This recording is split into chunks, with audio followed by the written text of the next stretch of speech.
My name's Haylee and I am in New York. I work at an organization called Jewish Queer Youth and I am the program coordinator there.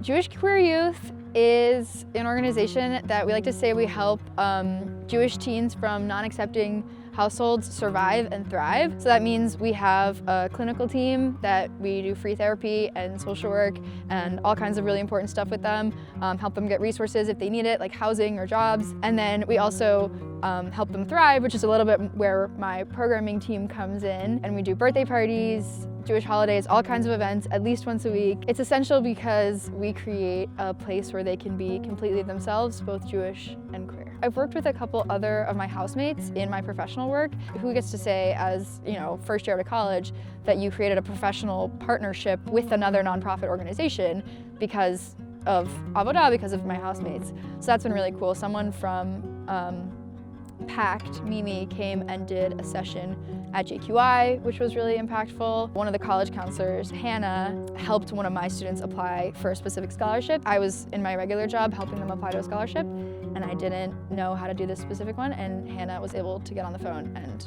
help them through it. Ashel and JQI do a lot of events together because JQI, our age range is 13 to 23, so it is a huge age range.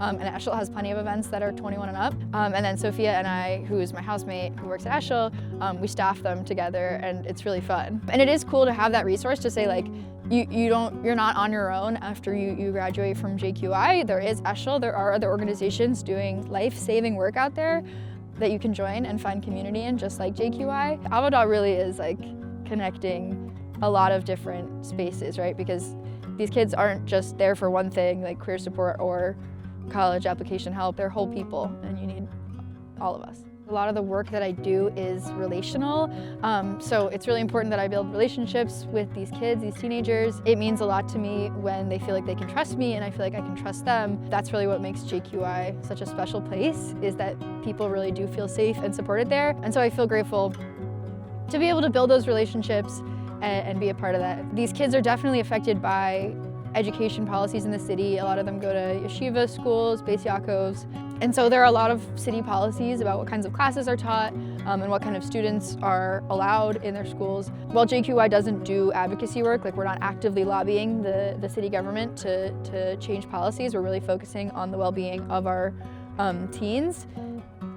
Everything is definitely impacted by who's in charge, who has power, who's making decisions on behalf of young people and queer people. A lot of the people at JQI come from ultra-Orthodox homes or Orthodox homes, so home isn't always a place where you can be queer or you can be trans. It is very important that Jewish Queer Youth exists as a Jewish and queer space, because at JQI you don't have to check your Judaism at the door, you don't have to check your queerness at the door. It's hard to know that there are other religiously Jewish and queer people out there if you feel alone in your queerness in a religiously Jewish community. Other queer spaces honestly just don't have the nuance and understanding of these people's lives. So it really is important that we exist, and we are one of the only organizations that exist doing what we do to show kids that you can be Jewish, you can be religiously Jewish, you can be queer, it exists, there's a future for you. A lot of the kids that come through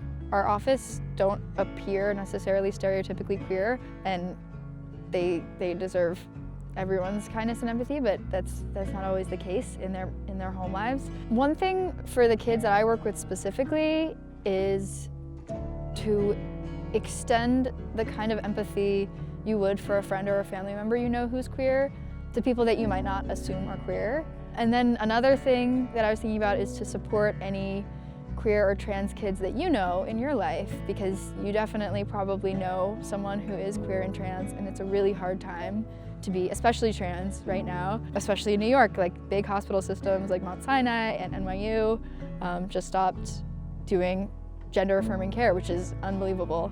I mean, the specific action is to invite someone over for dinner, or throw someone a birthday party who you know has a tough relationship with their parents, drive someone across state lines, whatever it is.